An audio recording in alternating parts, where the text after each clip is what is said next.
No matter who you are or where you go, heading outside is always worth it. Welcome to Humans Outside, where we're using the Humans Outside 365 Challenge to build a life around spending time in nature while learning from fascinating outdoor-minded guests.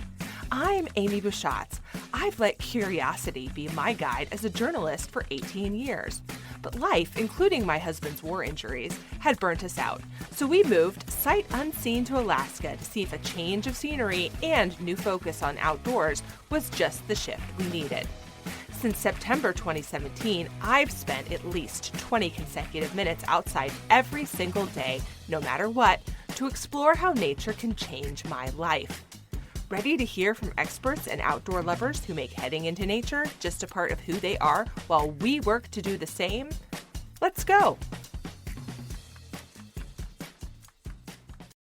If you've been listening through Season 5 of Humans Outside, you heard me talk about my newfound interest in stargazing. It wasn't that I thought stars weren't great before, it was just that I typically spend my time outside in the daytime, not at night. It's a bias for daylight. But then I started heading outside after dark and noticing the stars, and an entire new world of interest opened to me. I especially enjoyed stargazing with my son, who liked to come up with his own constellation stories. For example, renaming one of the brightest stars in the sky, Vega, the star Jeff. I have no idea why. That newfound interest pushed me to speak with Vicki Dirksen earlier this season to hear about the nuts and bolts of stargazing and being what she calls a night sky tourist. Her podcast of that same name focuses on the subject. While we talked, she brushed on the subject of indigenous star stories, but since neither of us are from indigenous communities, I pledged to bring someone who is an expert in indigenous star stories on Humans Outside to talk about their own star stories. While those indigenous star stories vary wildly by Native community, I'm really excited to bring you today's guest and one of the top indigenous astrology experts in North America. If you're from Minnesota or that region, you might recognize today's guest, Carl Gawboy, as a well-known painter and muralist and a member of the Ojibwe tribe whose art appears in public spaces in Minnesota and Wisconsin. But Carl's work and research into Ojibwe star stories is why he's here with us today, including a theory he developed through that research of the astronomical messages conveyed by Ojibwe pictographs, which scholars considered a major breakthrough. Today, Carl is joining us to walk through his journey on the tapestry of Ojibwe star stories and how they can enrich our experiences under the night sky and beyond. Carl, welcome to Humans Outside. Oh, well, thank you. So thank you so much for joining me for this episode of this podcast and overcoming all sorts of life complications to get to this point. I really appreciate it. Well, thank you. So we always start our episodes imagining ourselves with a guest in his or her favorite outdoor space, as if we're hanging out with you somewhere that you love and appreciate and having this conversation. So were that true? Where are we with you? I was raised in Ely, Minnesota, and we like to think ourselves as the end of the road because north of us is the Superior National Forest, the Quetico National Park, all of Canada, all the way up to the North Pole. So I grew up in an area with 100 lakes at our disposal, and I spent a lot of my childhood and early adulthood on those lakes. When I was in college, I spent my summers working for the Forest Service, and I spent a lot of those summers. Well, I was a grunt laborer. We were cleaning campgrounds and clearing portages and things like that. So I spent a lot of time seeing a lot more of the lakes than I would have had I not worked for the Forest Service. So then as time went on, I kept on going out. All of us did. All my friends were fishing enthusiasts and canoeing and portaging and exploring new grounds. We had all of these woods at our disposal, and we sure took advantage of it. So I spent just about all of my free time exploring and fishing and carrying a canoe across a portage um, just north of where I was raised. Hmm. That sounds like a beautiful space. And the people I've spoken with who work for Forest Service or do those sorts of trail maintenance jobs for summer when they're very young, think about those things as being a really important part of creating who they became, and a really important part of their story. And it sounds like that's the case for you. Yes, it certainly was. So obviously that sort of set the groundwork for spending time there, but how, from a larger perspective, did you become someone who likes to spend time outside, and to whom this is important?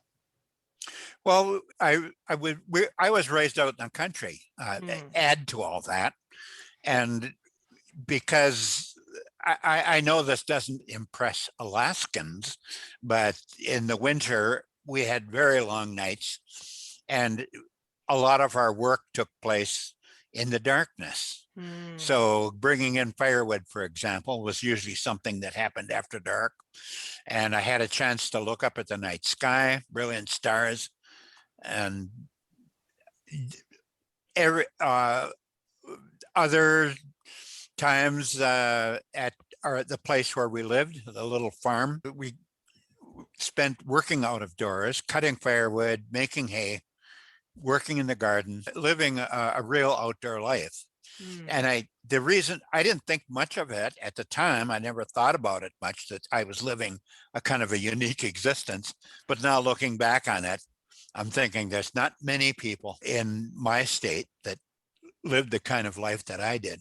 So your work has really focused on indigenous star stories, but you're also a painter and a muralist, as we discussed earlier. But I would love to know your background on that, how you became somebody who spent so much time learning and teaching indigenous star stories, and how this became a part of your journey. Can you tell us about? Yes, when I was very young, I remember working for a seventh grade science project, and I did a great big star map. So I was kind of interested in astronomy, and I spent a lot of time out of doors looking at as many sky events that I could, eclipses, meteorites, things like that. And it never occurred to me that the Ojibwe had a an, an astronomical outlook as well. My father was Ojibwe, all right. And one time we were walking back in the night with loads of firewood, and he stopped and he showed me something. And it was early spring, and the constellation that was at its highest at that time was Leo. And there's a great crescent that makes up Leo the lion. And in the Greek constellation, of course, that's Leo's mane. And my father told me that the Ojibwe looked at that as the tail of the panther, the curved tail.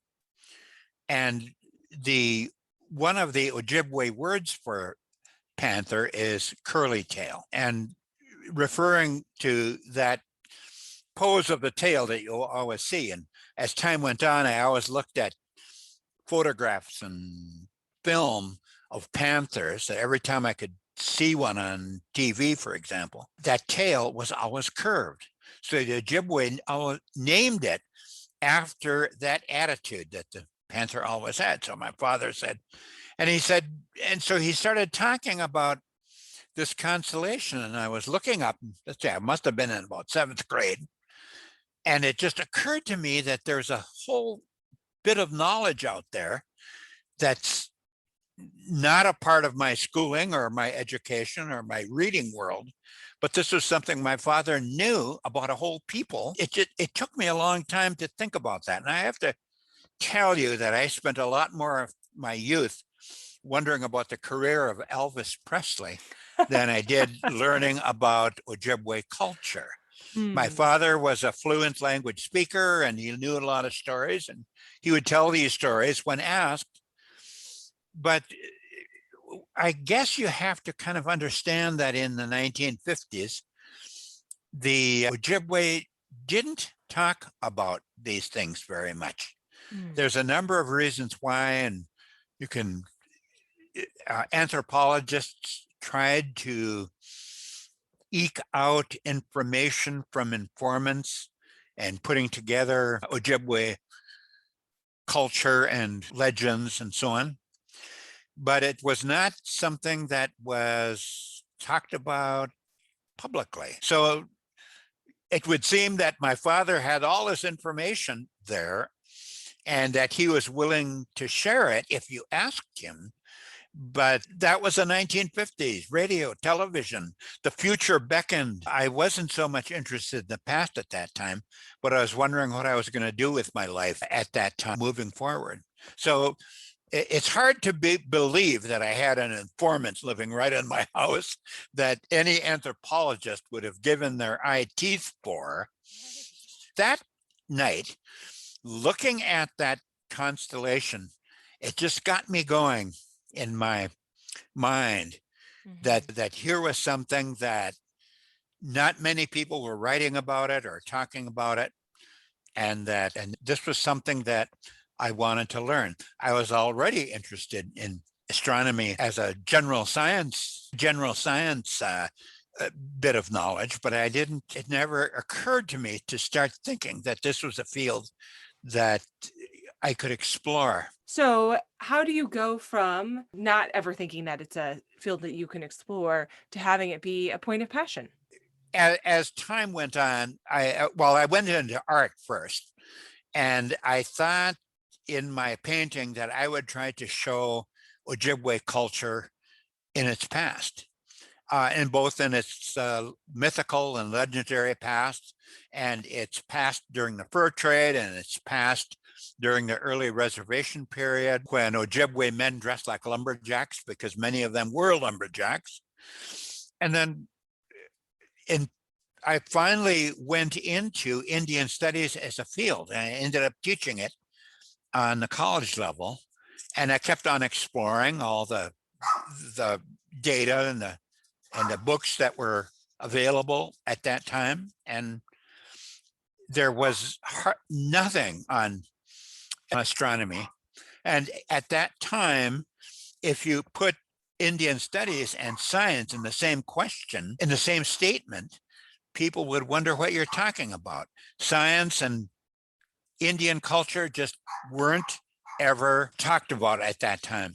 So then what happened in 1978 or 79 was an interesting documentary that appeared on PBS, the Sun Dagger documentary, in which the ancient Anasazi people of the American Southwest put rock paintings on this great big mesa that was high up, that a place called Fajada Butte. And it turned out that those rock paintings were right in line with the effect of the sun that would shine through stones on exactly June 21st, summer solstice. And the scientific world, of course, tried to deny it.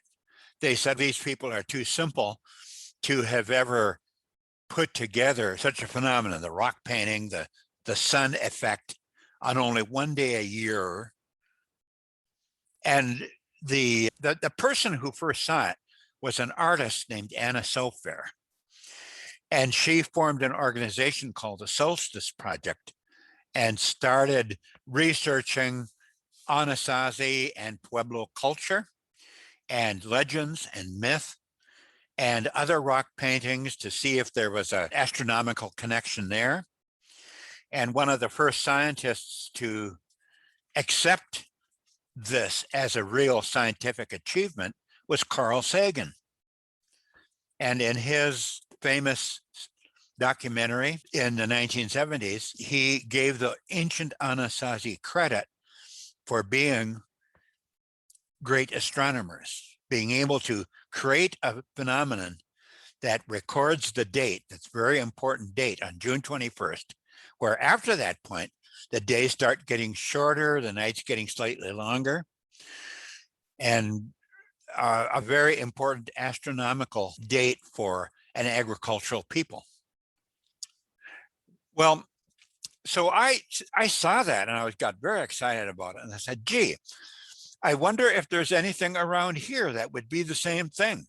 And then, of course, I hit myself on the side of the head and I said, you idiot, the rock paintings, our rock paintings in this part of the world. What if they were astronomical in nature? So I was pretty familiar with the Laurentian Shield pictographs because there was about 10 sites in northern Minnesota and about 200 sites all told, reaching all the way up to Hudson's Bay. And they're usually on an overhanging cliff, on a vertical cliff overlooking a lake. And they were done between 1,000 years ago and 200 years ago. So they've been able to date them. And they're associated with Ojibwe culture and Cree and a lot of the woodland groups. But they always remained a mystery in all the literature at that time. Nobody knew what they were. They were a mystery. And if the Ojibwe knew what they were keeping silent about it. So it was a mystery waiting to be solved. So I woke up in the middle of the night and I said, my gosh, they're constellations. And the closest one to where I grew up, about 20 miles away, were the Hegman Lake pictographs. And these are a pretty famous set of pictographs because they photograph really well. And they're always included in every book about pictographs. The interpretation of them by various people went from wolves chasing a moose to a hunter chasing a moose with his hunting dogs. I mean, very little translation or interpretation, I should say. Something quite mundane as far as the Ojibwe concerned. If they were as mundane as simply showing a moose hunt, there'd be pictographs everywhere. Everywhere moose are hunted, there'd be a pictograph of a moose hunt. I said, so they have to be something more important than that. And of course, I thought that they were mythical interpretations. So I kept trying to find the myths that would match the picture. Now, most of the material in the Ojibwe you find in the library are written by specialists in the field. There are specialists who investigated pictographs. There are people who collected legends and stories. And there are people who collected contemporary art. And there are people who collected culture, material culture, for example. But nobody actually put all that stuff together the way it was really lived in Ojibwe culture. So I thought, what if I could connect the art with the myth and the science? And if I could connect all those three things together, then I'd really have something. I realized that finding Ojibwe astronomy was going to be a problem because there was almost nobody that was writing about it. There was an anthropologist who did work among the Ojibwe and Cree of Canada. And one of his informants gave him the name of a star in the night sky. And so suddenly he said, that star has a name. Are there other stars that have names? He said, oh, yes. He said, this informant said, just about every one of them do, but I don't remember them. And all the constellations are really important too, all the big ones. And the man got really excited. And I said, well, tell me more about them. And the informant said, well, I can't really remember them. But at one time they were all known by everybody. And so the anthropologist asked him, well, how did you forget as a culture? How come you're not knowing this stuff anymore?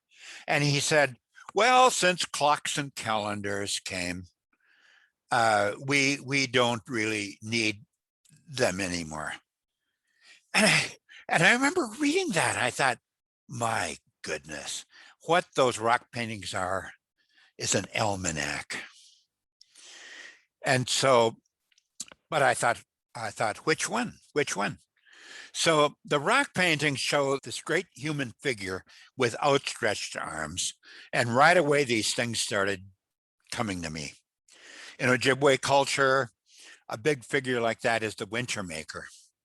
The winter maker is also a constellation, and it's the constellation of Orion. Now, the constellation of Orion rises in November, and it dominates the night sky in January. And by February and March, Orion slowly starts to tip toward the west as it starts to setting. That means the winter maker, of course, is losing his power. But at times that he's most powerful in January, he dominates the night sky. He's got a pinched waist, just like the figure on the pictograph, and his arms are outstretched. And if you look at Orion, it's a nice time of year to look at him. There are two bright stars on either side, and one is the star Procyon, and the other is Aldebaran.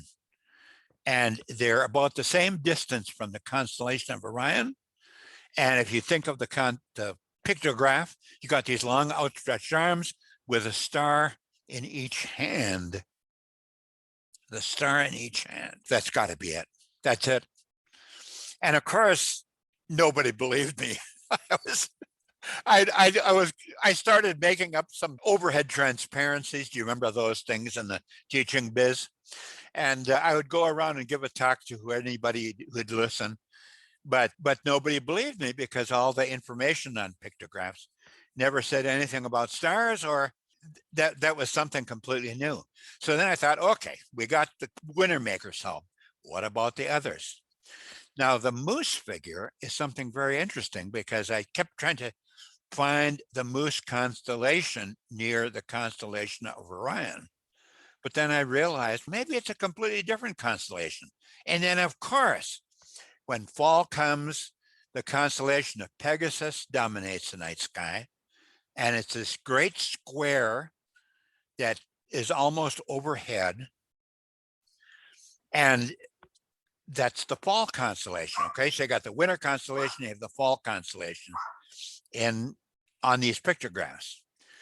And then I saw something that confirmed to me that I was right. And that is in the pictographs, there are little heart stars. And in the photograph that I sent you here, you can actually see these heart stars.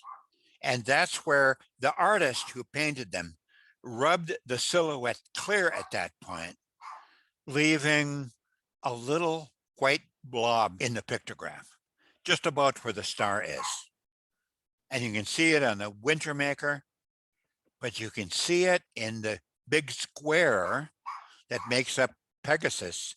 You can see two of them. You need two of them.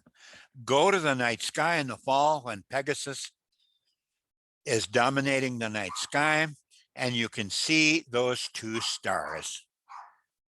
And they're called, the astronomers call them Omicron Pegasi, and another Latin word. Astronomers give them these names because they name each star in every constellation according to its brightness. So Alpha Pegasi would be the brightest star in the constellation Pegasus. So these two little stars are way down the line a little bit. And so they're on any star map. You can see them there. And they're just about where they are on the pictograph. And this pictograph for our listeners is available on the show notes for this podcast that you can look at and see exactly what Carl's talking about. And he's been so awesome as to share this with us. And you can see the winter maker, or what we today call Orion, with the outstretched hands in this pictograph. And it is really quite remarkable. So then as I kept looking, a lot of this meant I had to go out and look at the night sky, because I had to look at it with kind of fresh eyes. And there is a real great head of a moose just to the right of the great square of Pegasus. with a bell, which is fat and hair that hangs down from the moose's throat. It keeps, when wolves attack a moose, they'll go for the throat, and they usually chomp down on that bell that hangs down and miss his throat. And there it is in the night sky, two little stars that hang down from the moose's throat, the bell of the moose. Okay, and then finally we got one other character on the Hegman Lake pictographs, and that's that creature that's to the left of the moose. And it looks like a cat or a kangaroo on all fours. Yes, yes, and people have called it a wolf and or a dog. And there you can find a lot of people writing about pictographs and identify it as a wolf. And there's a reason why it's not a wolf, is because a wolf always carries his tail straight and it's never curved. A dog might have a curved tail, but it's just too slinky to be a dog. It's long and snaky, and boy, that's a cat. It can't be anything else but a cat. And when my father pointed out the tail of the great panther, it's got that arc that's facing in the same direction as Leo. So I thought, okay, if that's the tail of the Leo, then where's his head? And so going out into the night sky, I realized that the head of that great panther is a part of another constellation that we know of another constellation. And that's the head of Hydra, what the Greeks called a water snake. But it makes a real nice, bright constellation. So you connect that constellation with that arc of Leo, and you have a wonderful constellation of the Panther. So I thought these constellations and the pictographs are not where they are in the night sky, but they mark something. There's something that's important to know. And that is, they mark the seasons. They mark 3 seasons: the winter, the fall, the moose constellation, and what happens in the spring. The winter maker sets in the west. What rises in the east is the constellation of the great panther. And in Ojibwe culture, the panther is always associated with water.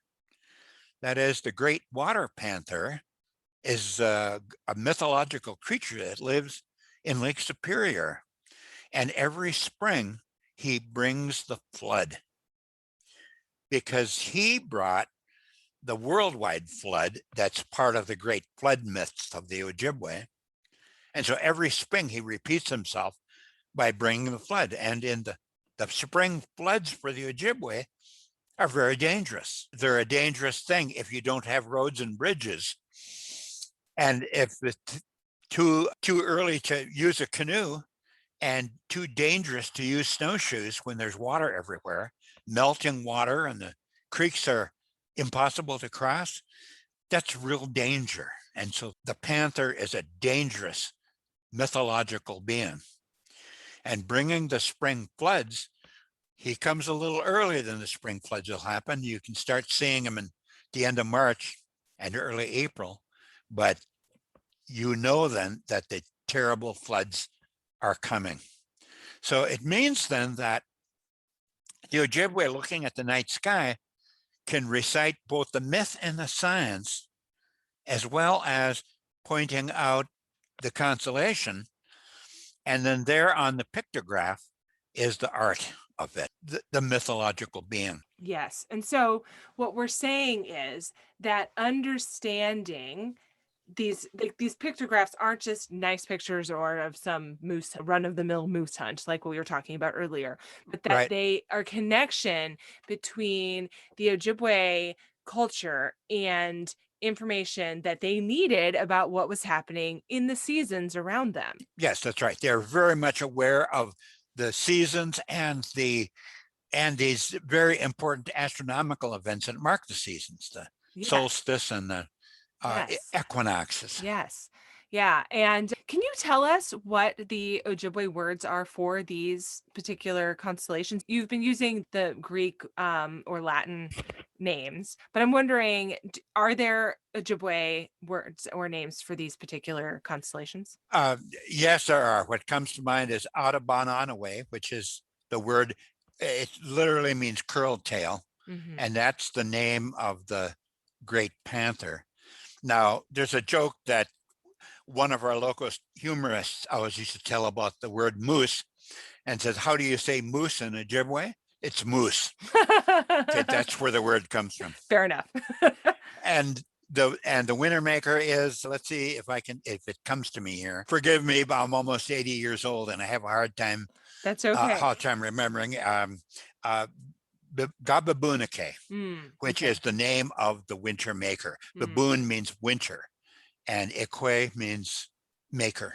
Mm. So it's a great winter maker, Gababunake. I love hearing about this because I think we look at these constellations with the stories that have been given us by our current popular culture, which all come from Greek mythology. And we don't stop to consider the tie-ins that these things might have in telling us about the seasons around us, which is precisely what you're saying, that those things not only exist, but they are literally written out for us in these pictographs That's right. from the Ojibwe culture. And we just need to create that connection, which you have personally helped us do. Yes, I never considered myself a real expert on Ojibwe culture, and Mm, my language skills are very poor, but I'm pretty good at putting things together. mm, And that's what I did here. yeah. Put things together. Hey humans! Did you know you can officially join the Humans Outside 365 Challenge and score some really cool and exclusive challenge swag, including a finisher medal and a decal on humansoutside.com/challenge? You'll also get an outdoor challenge guide written by me for you, an exclusive challenge tracker, and insider info all year long. You don't want to be left out of this. There is never a wrong time to join the Humans Outside 365 Challenge. So get going. Join it today. Go to humansoutside.com/challenge to learn more now. Now, back to the show. So, what do indigenous star stories, such as the ones you've been sharing with us today, teach us about our world right now that we live in right now? What's interesting to me, and I'll mention this first, is that once my information came out and I put it in a little small book that I co-authored with Ron Morton, and it's called Talking Sky. Mm-hmm. And I published a couple of articles, one in Lake Superior magazine. That was quite a while ago now. But people are picking it up. These stories became meaningful to everybody who lives here. And what I'm trying to say is that white people have latched onto it as a real meaningful bit of knowledge for living in this part of the world. Mm-hmm. And I went around to a crafts fair one time, not far from where I live, and there was a lady who was making little medallions of the winter maker figure. And so I wanted to buy one and put it on my winter jacket. And she looked at me funny and she said, "Who are you?" And I said, "Well, I'm Carl Gawboy." She said, "Take this, it's free for you." I've seen this down in the Southwest where many of the imagery from the Navajo and the Pueblo Mm-hmm. have made its way into the art of the region. Think of the humpbacked flute player, Mm-hmm. and you can see it. Both Indian and white jewelers and painters do that image. I mean, when an Indian image or Indian culture makes its way to the greater culture at large, and everybody latches onto it, and everybody thinks of it as something that they can relate to because they live there, Mm-hmm. then I think that's really great. And so when this lady gave me this medallion free, because she knew perfectly well that I came up with it. Yeah. I thought that this is something very memorable. Mm-hmm. So I mentioned earlier, you're also a very well-known painter and muralist, particularly in that part of the country, but beyond that. And your paintings have been described as matter of fact and respectful without false romanticism in one article that I read about them. So I'm wondering how that style of art translates to or is important in storytelling and how we interact with our world and with the traditions of other cultures. Because you just mentioned how this Wintermaker has been or is starting to be absorbed into more popular art beyond the Native community. And I'm wondering what connection that creates with this idea of simplicity. Oh my goodness. It when I started my art career, one of the things I wanted to do in my painting was to show Indian culture in its everyday simplicity. Hmm. There were many Ojibwe artists who are painting religious themes and visionary themes. And all over North America, you'll find painters, Indian painters, who would be put in that category. And among the Ojibwe, there are many artists who are really famous for that. And I guess because I'm, I tend to be, I tend to not follow trends. I wanted to make sure that my painting was going to be different. Hmm. And so I painted one of my titles of one of my works is Indian Lady Skinning Muskrats, for example. Hmm. Very Now, straightforward. yes, very straightforward, very mundane, something that's done every fall during muskrat trapping season, not a vision of or anything like that. And so I, so that's what I became well known for is that kind of subject matter. Hmm. And then all of a sudden, right out of the blue, comes Carl Gawboy, the astronomer. And I was always afraid when I came up with it because I didn't want this information to be latched onto by the New Agers and made into something mystical, that I had some kind of knowledge on some mystic information, and I wanted to not be that. There are some Indian people who have latched onto that and made themselves a pretty good living by being that kind of person, going around giving workshops about secrets of the Ojibwe. And I didn't want to be that at all or be associated with anything like that.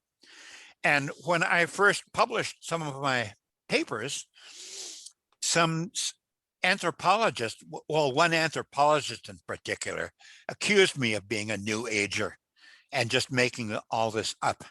I should mention too that the Forest Service at first, when they had to acknowledge this in their information on the Superior National Forest, the Hegman Lake Pictographs are a real important site in the Superior National Forest, just said some people call them constellations. So they didn't mention my name or why there are constellations. Time has passed and everybody has latched, well, a good number of people have latched onto this as something real, as something you can really interpret these by. I've been able to avoid being adopted by the New Agers, but instead I'm adopted by the scientific community, Yeah. which I'm pleased about. It's interesting to consider this idea of New Agers and mysticism next to the role of myth, which are they're two different things, and how because this idea of the Wintermaker, it's a constellation. He's a myth. He's not a literal being, but he's also not mystic in that way. So I'm wondering what the role of that as a myth plays in how we interact in our natural world on a practical level, because Western culture doesn't do a lot of that. We don't have really a role of myth in how we interact in a practical day-to-day experience of nature. And so I'm wondering what you see as the role of myth in how we experience nature and why. When I think of the people in my part of the world that spend a great deal of time outdoors Mhm. and a great deal of time in the weather and observing weather, uh, you, you can start a conversation with anyone here talking about the weather.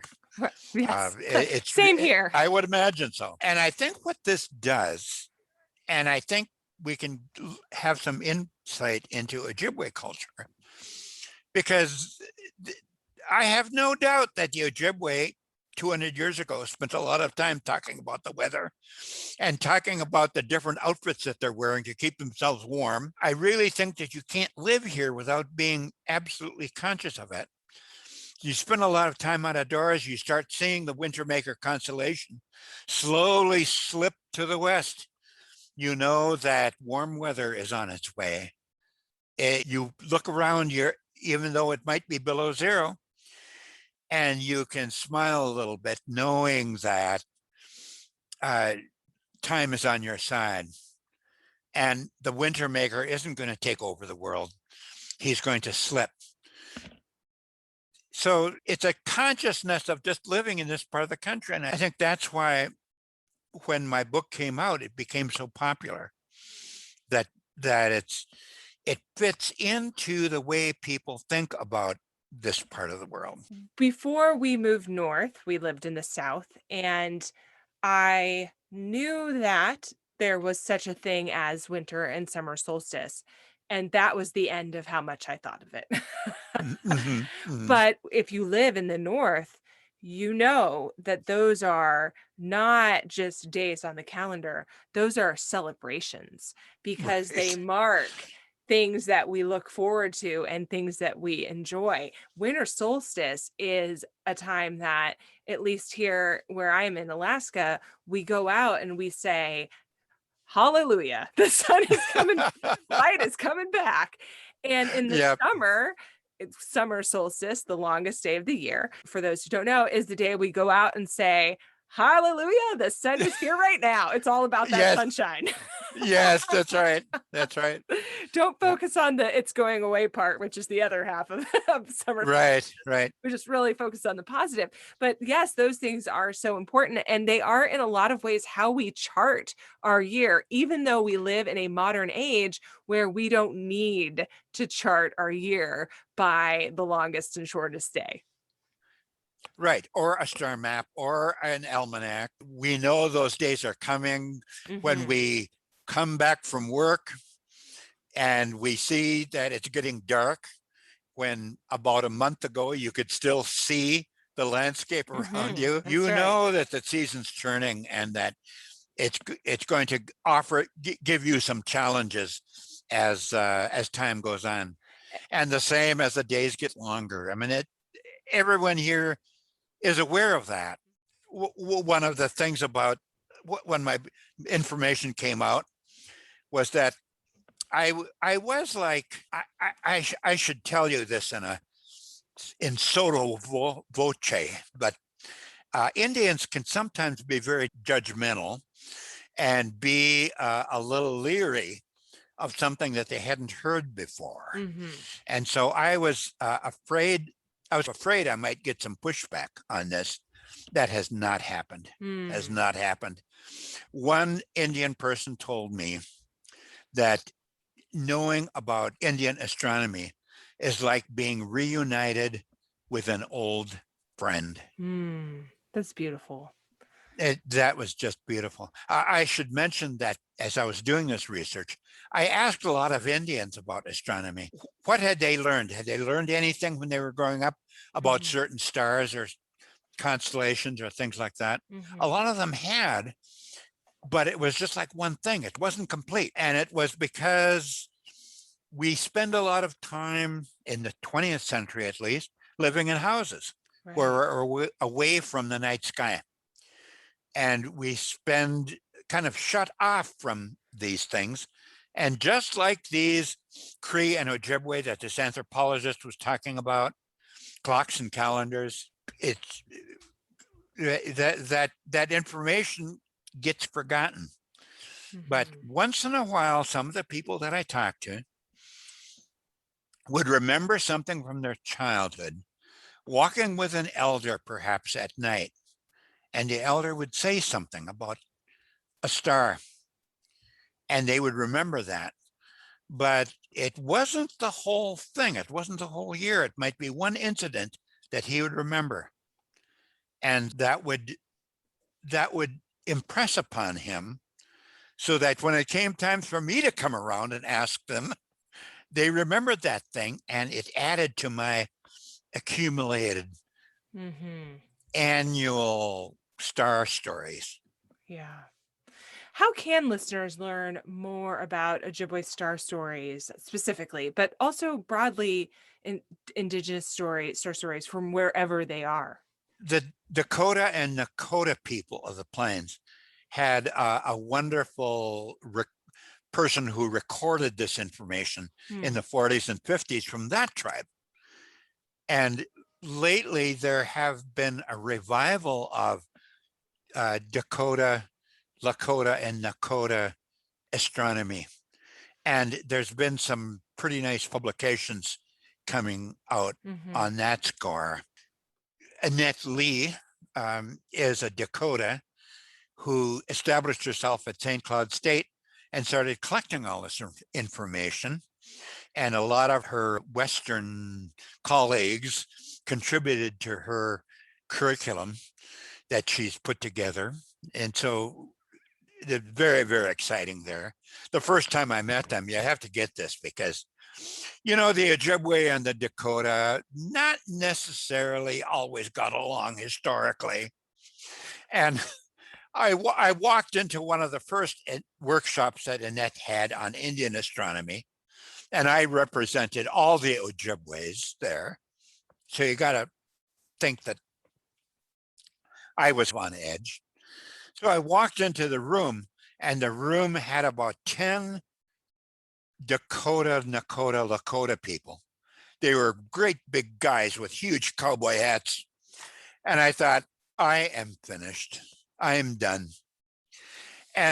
But they were just the greatest people I ever met.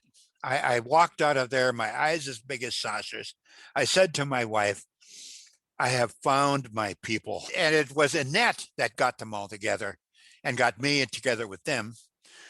And then the interesting thing about Annette is that there's people from all over North America that are contacting her because they want to put together their astronomy. The Mi'kmaq of Quebec and Nova Scotia. And of course, what Annette does when she works with these people is creates a star map for them. And I've got about 5 or 6 of them in my studio now. They're just amazing things. The Cree, there's a man named Wilfred Buck who's gone to Cree villages. And of course, to go to Cree villages, you've got to go by bush plane.